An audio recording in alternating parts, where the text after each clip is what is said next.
Kwenye maisha yako usifanye vitu kwa ajili watu wakuone au watu wakusifie. Fanya vitu kwa sababu wewe unaona kwamba ni vitu ambavyo unatakiwa kuvifanya. Acha sifa. Yaani kama unataka mtu akusifie, basi fanya kitu ambacho wewe mwenyewe utajisifia. Mtu wa kwanza kukubali wewe kwa unachokifanya ni wewe mwenyewe. Wengine wanaweza wakasifia na wasifie. Na hamna kitu kibaya kama umetumia nguvu zako nyingi, umepambana, umetaka watu wakusifie, afu mwisho wa siku waje kusifia. Utaumia sana.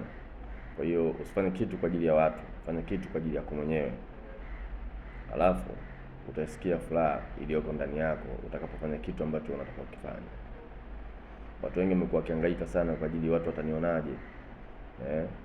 Watu watanifikiriaje? Huwezi kujua mtu atakufikiriaje.